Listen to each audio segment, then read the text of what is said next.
Alright, okay, sorry, I was just checking to see if things were running smoothly.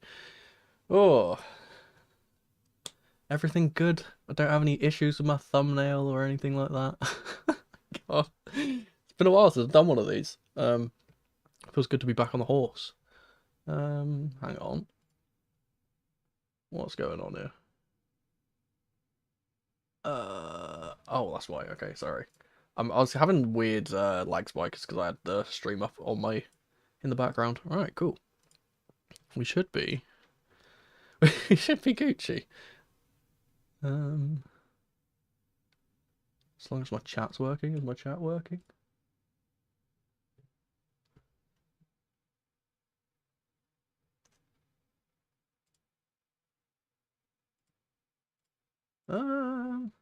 Sorry guys, I don't know why it's going.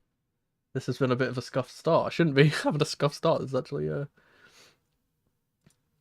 actually a time to celebrate. Chelsea have won a game. I think this is the first time, if I remember correctly, the stat. This is the first time we have won at home for like 100 days, which is crazy to me. Oh my goodness. I've grown up with Chelsea being this this huge team, and now ironically, I feel like a Brighton fan. Like we're having to scrape wins every week. Okay, right. Everything's working. I'm gonna hit the intro. Let's get to it. Lads, lasses, and the rest of the masses, welcome back to the channel. I'm Mono from Mono CFC, and this is GBU Live. Okay, good. Everything went good. Nothing's gone wrong so far. I totally agree. Honestly, yeah, I fixed the echo last time. Why is that a little bit low? That's okay, whatever, we'll deal with it.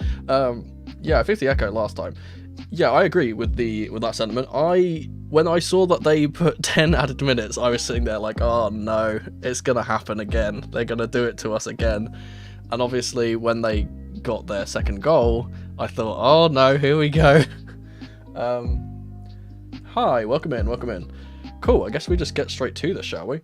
I have got 1, 2, 3, 4, 5, 6, 7, 8 points for this GBU, and I'm actually gonna kind of be changing GBU and the format of GBU a little bit, just because I feel like it doesn't kind of represent what I want to do with this. So I'm gonna change a few letters around and keep everything keep everything else the same, but I'm gonna probably change the name of GBU, and that's pretty much it.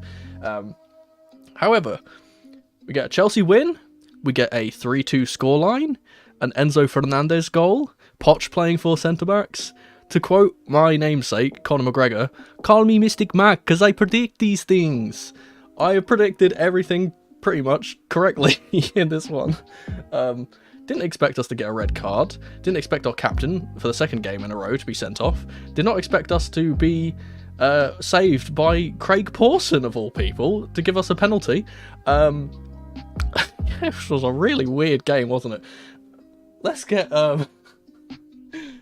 straight into this. The first person I'm going to be putting into the good box, as always, I'll go from the goods to the bads to the uglies, then back to the goods, and we can end this on a positive note. Obviously, we've won. We've got 3 points. We've closed the gap to West Ham, and we've got another game in 3 days, so I'm not going to be able to talk too much about like tactics or anything in a tactical breakdown, because I don't have the time, as I've mentioned in the community post.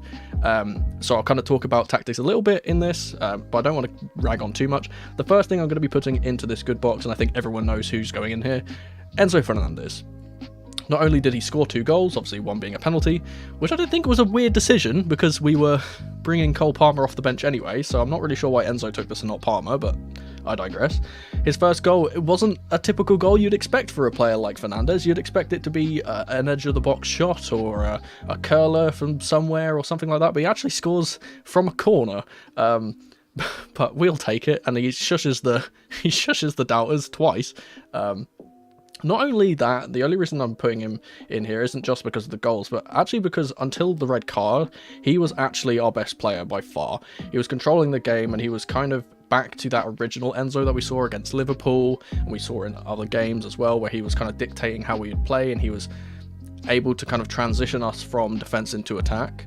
Obviously, the red card coming is something that I will talk about in a little bit, and that kind of derailed our game plan a little bit, and by a little bit I mean a lot. But yeah, overall I think Enzo, not only to score his first goal, which gets us off the mark, and scoring early is great, but not only scoring the first goal, but to get that penalty in and under all the pressure, and as you can tell because of how much added time there was such a delay before the penalty was given. I don't know why there was so much discussion about the penalty. It was clear to me that Milner didn't even touch the ball at all. The goalkeeper was not going to get to it if Mudryk was not impeded, so I'm not really sure what happened there. But yeah, I'm going to put Enzo in the good box. I'm going to move on to the quote-unquote bad box, and this is partly why I said I'm going to be changing GBU, because the player that I'm going to be putting in here, you're going to disagree with, and me saying that they're bad. I'm not saying this is the medium box. Let's just be clear. This is the medium box, and I'm going to be giving it to Mykhailo Mudryk because I don't think he had the greatest game in truth, but obviously he won the penalty. Obviously, he had that really, really smart bit of play and nearly got a goal when he cut into midfield and does this little Ronaldo chop and gets behind and gets his shot off. But overall, I just didn't think he got involved very much. But as you said, you've got to kind of work with what you're given, and he's starting, he's impacted the game, and admittedly, we probably wouldn't have won this game if we didn't get that penalty. So I'm going to put him here. I basically just don't have enough space. I also just miscounted because I've realised that I forgot to put someone else in the good box. That's going to be going in the good box in a second, so I forgot about that. I don't really need to speak much more about Mudryk. I just think that he had quite a mid-game, in truth. Like, he had some really good moments, some very poor moments, so he's kind of middle of the road. But I felt like he had enough of an impact on the game for me to actually mention him, unlike someone like Sterling, who I'm not going to be mentioning at all, or someone else, like, I don't know. Let's move into the uglies, because the first person I'm going to put into the ugly, I think everyone knows who this is going to be. It's going to be Conor Gallagher. I praise this man to no end because he is so important to us, and he is so much more than just as people call him, Galladog. People kind of don't give him enough credit for what he does, but in this game he just got it wrong. He just really got it wrong. You can be tenacious, you can be up for the challenge, you can be aggressive, but you can't be silly. And after he gets his first yellow, he should not be running into tackles like he was. And admittedly, I do think the yellow card was a bit harsh, but it's on the transition, so the referee is always going to give those. This is as I said, this is the second time in a row that our captain has been sent off, and as the captain, you need to be setting an example to the rest of the players. I don't think that. And it's hard because obviously Poch wants to give the captaincy to an English-speaking player, or like a confident English-speaking player that has seniority at the club. But I still think that there should be no competition for that armband. It should be given to Disasi, if not Silva. I know they don't want to give it to Silva because he's probably leaving next year, but I think that those are the two players that I would kind of give the captaincy to, if not Gallagher or James. We can actually kind of talk about the next point. That kind of leads into it because I mentioned Disasi there. I'm going to be giving the next good. We'll go back over to the good box. I'm going to be giving it to Pochettino. And because the way he set us up in the second half, we went into the second half a man down, and instead of setting us up to play like a lot of managers do, and like Pochettino does and has done in the past, he set us up to win, and that's the main thing. You see from other teams that don't perform very well, like for example United, how United don't play well and haven't been playing well all season, but they scrape wins together and they scrape points and they just fight and kind of get through the games, and we have just been awful at that. But in this game, he was really, really, really good at setting our team up in a way that we knew that we could kind of absorb the pressure and then hit on the counter. We don't get our penalty if we don't play that way. And the thing which I said I'm going to talk a little bit about tactics because I won't get the chance to later. The thing which I think was really interesting is the way that he decided to make us play out from the back, but not short, but long, and specifically play the ball out to the right hand side to the second person I'm going to be, or the third person I'm going to be putting into this good box. And I'm actually going to just kind of say the whole defense was really, really good, but I'm going to highlight specifically Axel Disasi, because everyone said that playing him at right back would be a really, really bad decision, and I think he held his own. Not only against Simon Adingra, but also against Mitoma when he came on. But the more important thing was how he was getting up the pitch and was being that target man out wide for the long passes. which is basically how we had to play, because we couldn't play the ball short and try and play our way out from the back because we had a man disadvantage. You're never ever going to outplay a team that has a man advantage. But what you can do is bypass their advantage by just going over the top. And him on the right hand side was actually a really good way of doing that. And obviously, again, someone mentioned it in chat. I saw someone talking about Maatsen being played as a right back. He wasn't actually being played as a right back, and it's a shame that I can't talk at length, like in a tactical breakdown about this, because I think it's so interesting how he was playing. He actually swapped, and you can see what Maatsen was saying to the other defenders when he came on. He actually swapped us to a 5 at the back, with Maatsen playing as a right wing back and Levi Colwill playing as a left wing back, which is really, really weird, but it worked, and it's a way of absorbing pressure and not letting them through. And obviously, I think Brighton kind of got a bit stumped in a way, because they didn't really know how to beat us, because they were trying to get the ball through the centre, and obviously it's too congested there with all the players in the middle, so they have to go around the outside and they have to swing balls in, but they can't win and get successful balls into the middle when a team is playing 4 centre backs. And of course, in the goal as well, is a man who's 6'6" and is very good at claiming high balls. So they kind of just got stumped. And obviously they did actually score from a corner. It was a very nice flick from the front post, which I'm not going to talk about too much, because in fact, I think that's another thing that the referees got wrong. I don't think that was a corner at all, but I digress. We won, so I'm not going to complain about it too much. But one thing I will kind of say is, I'm going to just kind of ramble here and keep talking about the defence. I think the defence in general was the only reason we won this game, and it sounds weird because we conceded 2 goals, but it kind of, how do I say this? We didn't win this game because we attacked well. We won this, and it sounds weird because we scored 3. We won this game because we were very astute defensively and we were very hard to beat, and I think that's all you can kind of aim for when you go down to 10 men. What we could have done was do what happened when we played Tottenham, and we could have pressed up the pitch and tried to be adventurous and ultimately get egg on our face, because that's a stupid way of playing. But he didn't. He actually decided, no, you know what, we're going to play pragmatic, we're going to hit on the counter, we're going to play the ball up to Jackson and play the ball up to Disasi and allow Mudryk to run in behind, allow Sterling to run in behind. And I think genuinely that is kind of how we should be playing regularly anyway, because obviously Pochettino is a manager that's never going to play that way. He's not a pragmatic manager. He's always going to be that kind of, I want to play football, I want to pass it around.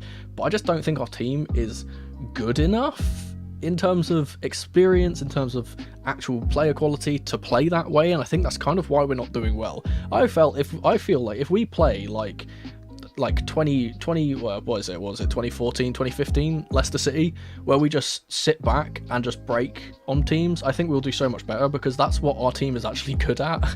All of our goals come from transitions or lead from corners from transitions. None of our play actually really amounts to much, and we kind of just pass around the back. So I was kind of admired Pochettino and the defence and Disasi just because of how we set up in that second half and how we basically said, hey, we're ahead, you've got to try and beat us, rather than saying, oh, we're the big team, we're going to actually put the stamp on you type of thing.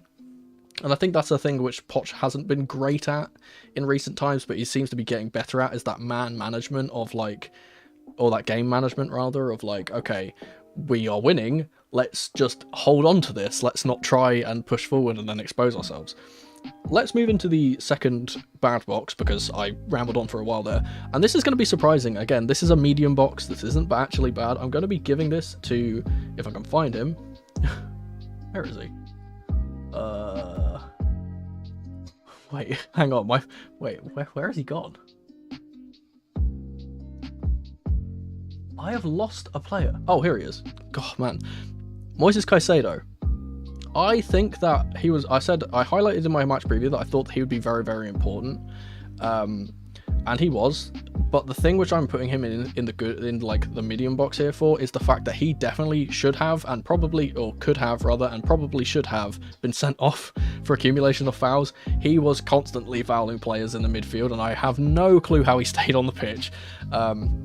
Obviously, that's the type of aggression, and he kind of had to make up for Connor getting sent off, so I don't really blame him that much, but I feel like we still haven't seen the best of him yet, and despite him obviously making us play a lot better, there was just a few moments where he get caught on the ball and things like that, and it's just we're still trying to wait and see when we get that Caicedo that we bought from Brighton. And that's all I'm really going to say about that. I just feel like he was a player that I could kind of put into this mid box, because I feel like a player that costs as much as he did, we should be seeing more influential performances like we saw from Fernandez from him, and we haven't exactly seen that yet. Admittedly, obviously he came back late from South America, and that's why he didn't play in the last game, but I said that we missed him in that last game, and I feel like that we kind of proved in this one that yes, he is important to our team, but I just feel like he needs to just push on a little bit more and get a bit better. Let's move into the final red box, and you guys know what I'm going to put in here because I put it in here every single week. It's the referees, because for once the referees were bad and it actually favoured us, because they were just so incompetent. I'm still sitting here like what is this now, nearly 50 minutes after the game, wondering how the referees and the VAR saw a ball hit Colwill in the head and had to check it for handball. I don't understand it. It's like they just look for anything that they could possibly give against us or give against another team. They took we got 10 added minutes for this VAR call for the penalty, and I have no clue why it took so bloody long. It clearly, Milner, even though it's not technically intentional, he doesn't go for the ball. He trips Mudryk up in the box. The goalkeeper's not getting there before Mudryk. We know how fast Mudryk is. I think you need to use context in these situations and know that if he was not impeded by Milner, Mudryk would have got this ball and probably toe-poked it past him. So I don't know why that took so long. We had, again, as I said, their second goal came from a corner that definitely wasn't a corner. It was a goal kick. There was just... I think that, in general, I'm kind of annoyed with the whole system, not just the actual on-field referees. I'm kind of annoyed at the whole system of VAR checking things too often, it taking too long. This new thing with the added time being so ridiculous. We played 14, nearly 15 added minutes, and it's just ridiculous with all the extra games that the players have to play anyway, and obviously we're going through a busy holiday period now. We don't need our players playing 15 extra minutes. Like, just call it, man. Like, I don't get it. Obviously, again, as I said, the Colwill thing is ridiculous. I think, again, the Gallagher second yellow was a bit harsh. I felt like Igor probably could have been seen red as well for accumulation of fouls, but he didn't. Obviously, Milner. I know there's double jeopardy rule, but I don't know if that counts unless the player is actually making an attempt for the ball. So I'm not really sure. But he could have seen red for this because he should have seen red for the Mudryk foul. It's just weird, isn't it? I have to talk about it every single time, and I hate it. I hate having to talk about these guys every single time because they just try and make the game about them and not about the two teams playing football. You can't watch a football match nowadays and just talk about the quality of the two teams. There always has to be some kind of caveat or some kind of decision that's gone wrong or some kind of decision that's been just, I don't know, it's annoying. And I'm gonna try, I try and not put this in the box every single time, but they just make it too easy. They just make it so obvious of like, oh cool, this happens. Oh, it's just like, oh my god. It just gets on my wick. I just can't be bothered to talk about them anymore. Let's finally end this off with some more goods. I kind of spoke about the defense in general before, but another player I want to highlight in particular, who I didn't actually put on my list, and that's why I didn't include him in my points, but it's actually Levi Colwill. Obviously, he got his goal, and getting a goal against his quote-unquote former team, I did find it very funny seeing the Brighton fans chanting, "You should have stayed at the Seagulls," despite them being a goal down and losing. That was very funny. I think Colwill was much... Again, I kind of said that I wanted him to come back into the lineup in my preview, because I feel like... I don't know why, but we just seem to play defensively better when he's on the pitch, and I don't think he particularly had a great or like an outstanding defensive performance, but I think he held his own pretty well in that left-back role, and even more so in the left wing-back role when we kind of went to a 5. Obviously he got his goal, and that's one of the main reasons why I'm going to put him in here, is that if you score a goal, you go in the good box pretty much, because goals change games and we need those goals to win, and without his goal we don't win this game. So yeah, and obviously going multiple goals ahead gives us that buffer of kind of allowing us time before they get back into it type of thing. So obviously Colwill will go in there. I hope that he can hold down this left back role because I do not have the greatest confidence in Cucurella. I don't have the greatest confidence in Ben Chilwell when he comes back from injury, if I'm being perfectly honest. I don't think Ian Maatsen is a player that Poch ever sees as a left back, and I think he is, to be honest, I do think that Maatsen is more talented than being reserved as a left back. I think that he can play in more advanced attacking roles. So yeah, I think Colwill had a good game. Let's finish this off with the last player I'm going to be putting in here, and some people might disagree with me here, but I'm going to be putting in Robert Sanchez, because I think that the way he handled the final moments of the game, obviously he, out more than anyone else, is under so much pressure not to let the goals go in when we are kind of being penned back and we have to, if we concede another, then we don't win the game type of thing. He was claiming all the high balls when he could. He was saving shots that were coming out from all different angles. Again, he might have been able to do a bit better for the second goal, but again, I don't think they should have even had the opportunity for that second goal, and I think that that's more of a defensive issue than actually his issue. But yeah, I feel like he had a really good game, and this is the thing which I don't actually kind of get to talk about a lot.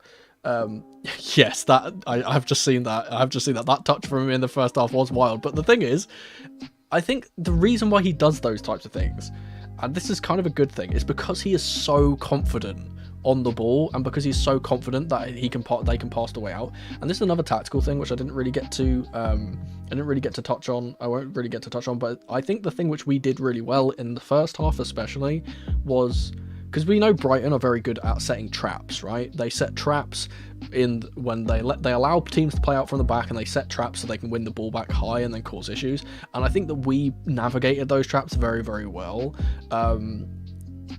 And I think Sanchez is one of the prime examples of that, because again, he's so confident. And again, another reason why I put him in here is not just because of him saving shots and claiming balls, but also his distribution to Disasi in the second half was so important to how we played. And his, I don't like to use this term because it kind of sounds like it's cheating, but his, let's say, time management in the final moments of the game was very, very good. Slowing down the game, calming down the players, kind of setting that pace, and kind of you give that thing to your opposition, was that if you slow the game down like that, and they see the clock ticking down and they're behind, and they're like, oh, we should be winning this game because we're a man up, it sets in that doubt of like, can we even win this game because there's not enough time. And obviously he's a major part of that, slowing the game down. But yeah, I think Sanchez gets a lot of stick because he is a bit unconventional, to say the least, and obviously he is just a bit of a character, and that's kind of why I like him. I do kind of like the bloke because he is a bit of a character. But yeah, I think that he overall had a good performance, and along with the rest of the defense, kind of helped us win this game. And winning the game was the only thing that mattered to me. We move on. I want to say next week. It is next week, but it's literally in 3 days. We move on to Wednesday when we play Manchester United, I believe. It's a really weird 8:15 p.m. kickoff, so because it's late, I might make the match preview for the Wednesday morning. If not, it will be the Tuesday evening. Yes, and he took a yellow for the team. I just seen that as well. Yeah. You have to. You have to. I don't like time wasting, but if it gets us a win, then I'm not gonna complain too much about it. But yeah, we move on to Manchester United. That is going to be a really big game, and I genuinely believe that with Reece back, with Cucurella back, with how poor Manchester United are as a team, we should be winning that game too. And I think that we've got this win, we could keep kind of press, and I keep saying this every week. Every time we get a decent result, I'm like, come on, this has got to be our springboard to like get more points, go up the pitch. I'm actually going to quickly check let me check the table real quick, because I think that we are currently sitting on 19 points. United have 24, so we close that gap down to 2 points if we get a win against them. Obviously, depending on results elsewhere, that could mean that we leapfrog Brighton, we could leapfrog West Ham and get closer to those European places. And as I said, this is a busy period, so we have to be getting points. And just we gotta get our Chelsea back, man. It feels so good when we win, and I'm scared that the same thing that's going to happen every single year is that Chelsea are going to ruin Christmas. They always seem to ruin Christmas, but so far in the first game of the holiday period, we have got some positivity, and that's how I want to end this live stream and end the analysis on this game, that we can take positivity from this result. Despite how we kind of struggled in the game, we can take positivity, and that's the main thing. Hopefully we see Lavia maybe on the bench, especially I'm hoping that Nkunku is back by then, but it is more looking like January kind of is a kind of target for those two. Obviously I hope to not see two goalkeepers on the bench, that would be great. But yeah, we'll end this off here. I'm going to, as I said, I'll have the preview out for United on Wednesday morning or Tuesday evening. I will see you guys then, and I'll hit the outro. Goodbye. But that was just my GBU match review for this week. Thank you ever so much for watching. Let me know your thoughts on this match in the comment section below, and if you'd be so kind, subscribe to the channel and leave the video a like if you enjoyed. Don't forget to tap the notification bell so you never miss a video from me, or check out some of the other videos on the channel on screen right now. I've been Mono from Mono CFC, and remember, in the rain or in the dry, keep that blue flag flying high. Come on, you Blues.